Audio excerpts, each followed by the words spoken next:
असं मला काहीच बोलता येत नाही आता. पण मी सर्वात प्रथम भारतीय न्याय व्यवस्थेचे खूप आभार मानते आणि माझा विश्वास आहे की मला नक्कीच न्याय मिळेल. म्हणजे 3-4 महिने गेलेले आहेत मध्ये, त्याच्यामध्ये मी काय सफर केले हे मी नाही शब्दात सांगू शकत कोणालाच. किंवा माझ्यासोबतचे जे आहेत, खूप खूप वाईट काळ होता, खूप घाणेरडी परिस्थिती होती आणि खूप सफर केलं गेलेलं आहे.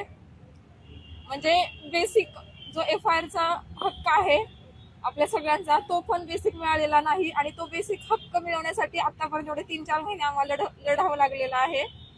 अजून कायच अपेक्षा करावी मला समजत नाही. ज्या पोलिसांवर तुम्ही आरोप केले त्या पोलीस जेव्हा तुमच्या घरी आले होते त्याचं वर्तन कसं होतं?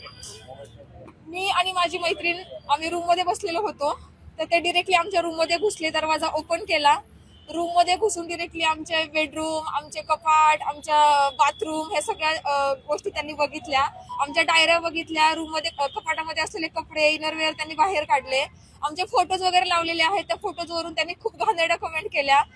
तुम्ही टोळीमधले आहात का? तुम्ही LGBTQ कम्युनिटी मधले आहात का? मग तुम्हाला मुलीच आवडतात का? तुमच्या घरी कोण येतं? तुम्ही मुलांसोबत असं झोपता का? मग तुम्ही मुलींसोबत पण झोपता का? तुझी जात कुठली आहे? तुझं नाव काय आहे? तू चव्हाण आहेस का? मग तू चव्हाण आहेस तर तुझे असेच होणार.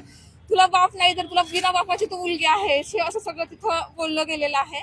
आता परत ते बोलून मला म्हणजे खूपच त्रास होतोय. या संदर्भातले सगळं काही आपण पिटिशन मध्ये ऑलरेडी मेन्शन केलेलं आहे.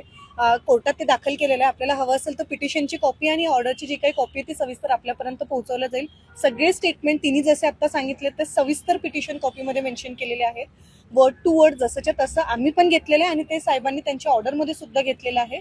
तर त्याचा तुम्ही आधार नक्की घेऊ शकता. किती जणांवर गुन्हा दाखल झाला आणि कशा पद्धतीचे करण्यात आला? 8 जणांच्या विरोधात FIR दाखल करण्याचा मेहरबान जिल्हा व सत्र न्यायाधीश यांचे भालेराव साहेबांच्या कोर्टाने आदेश दिलेला आहे.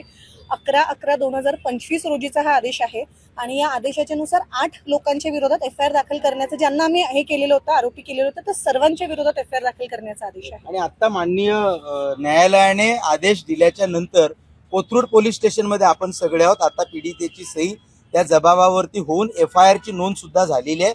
आता ही FIR ची नोंद झाल्यानंतर आम्ही संभाजीनगरचे CP साहेब असतील, पुणे शहराचे CP साहेब असतील, यांना जे पोलीस कर्मचारी अधिकारी याच्यामध्ये दोषी आता FIR मध्ये ज्यांची नावं असतील त्यांना ताबडतोब बडतर्फ करा आणि उद्यापासून या लोकांना हे जर ॲब्स्कॉन्ड दिसत असतील तर ताबडतोब अटक करून त्यांना पोलीस कस्टडीमध्ये घ्या. ही सुद्धा मागणी पोलीस आयुक्त साहेबांना आम्ही करणार आहोत.